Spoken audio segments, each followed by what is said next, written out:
I came here personally because I as an artist am suffering, and then Nigerians are suffering.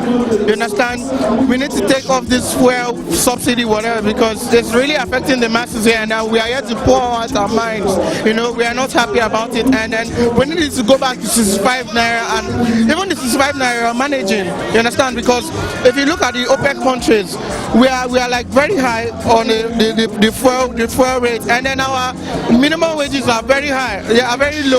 It's 18,000 naira.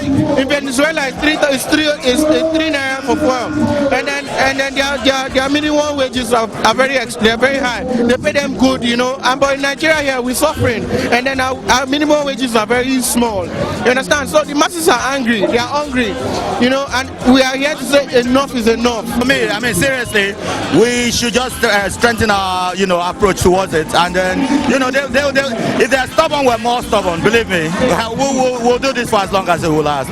But trust me, they're going to come down. I know that. They're scared already. They say to us that we need to tighten our belts so that they will need to measure their waist to be bigger. Is that economics? We say that government is for the people.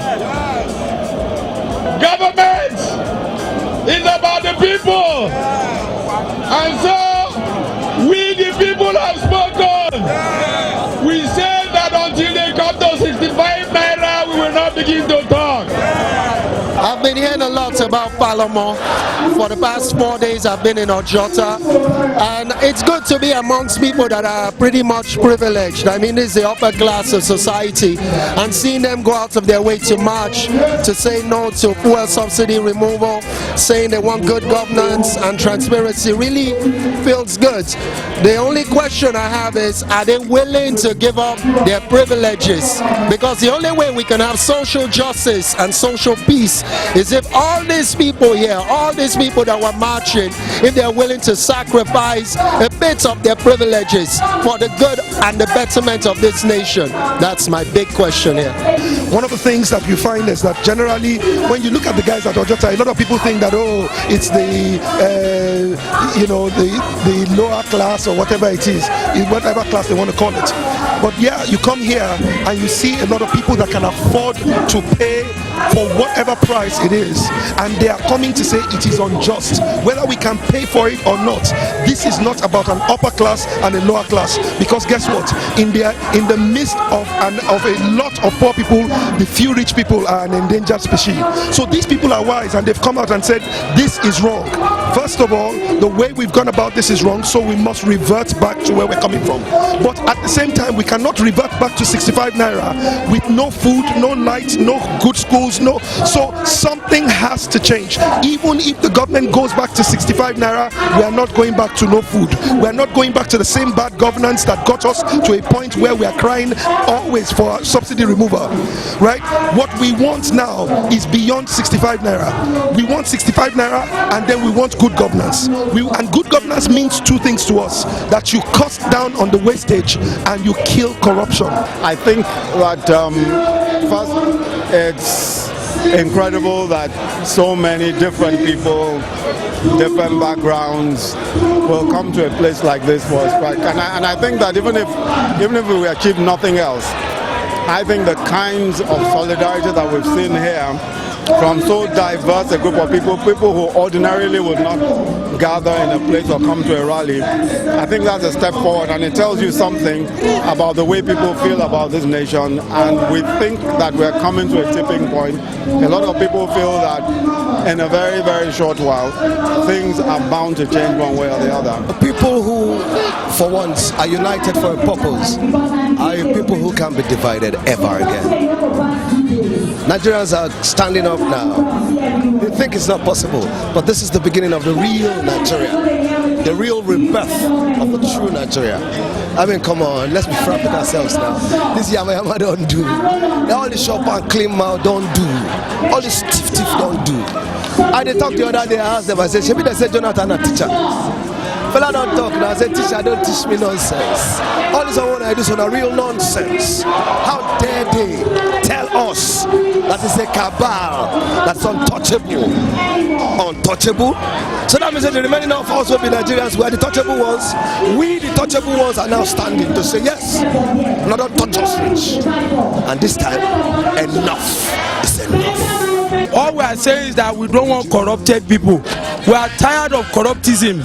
We are importantly mesmerized by corruptionization of this cabalization of egregious, monumental subsidy that is going on in this gregarious country. We don't want subsidy again to be removed.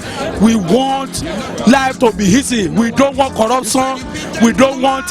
We want education. We want good hospitalization. We don't want subordination. We want presumption of bad pride. We want all the people in government to have no salary. They let them retire and they will serve the people. When minimum wage of National Assembly, federal executive government is 80,000 naira, they will know the plight we are facing. When you get to a hospital and they tell you to build police report because police shoot you. How will police give you police report when they shoot you? So we don't want this like all their children must school in Nigeria. When they are sick, they should go to the clinic that we go to. Not be general hospital clinic. When we say na labuku they go say cure cancer. Now there they should go to. We are tired. We are tired. And it's over there. So when Nigeria only sorry they kí Olúwa kí ó rọ tsunami ìbànújẹ́ sí wọn. Ní agbára Jésù Kristi Olúwa wa. No, I just think governance should be all about for the people. I just think that the government should actually do. It goes beyond the subsidy removal for me. I think it's not about governance. It's about the basic rights of the common man and all that. That's what I'm preaching about. That's all I'm preaching about. We're not asking for too much. Give us an ear. But no, we're in a democratic government, and then we're being ruled as though it's a military government. And then they remove the oil subsidy. Okay, but have you got anything in place? No. Before, when it was 65 naira, I know people who paid about 13,000 naira to fill their tanks on a salary of 18,000 naira, which is a minimum wage. So today, how much will they fill their tanks for? It's really painful. It's hurting. My point is not about who you are. It's not about the fuel, the removal of the oil subsidy. It is about the fact that there's so much corruption and we cannot live with it anymore. It's simple. 65 naira. We're not going back on it. And if NLC compromise, then it's going to be a betrayal of trust of the Nigerian people. The government must go back to 65 naira. Simple.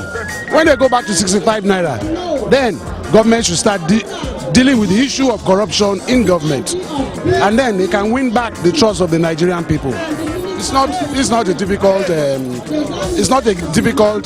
solution. 10 naira, 10 naira, 5 naira, free.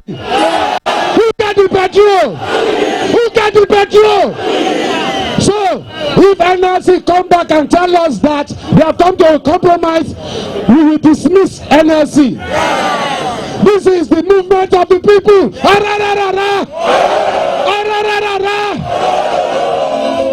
We will save Nigeria. I love you.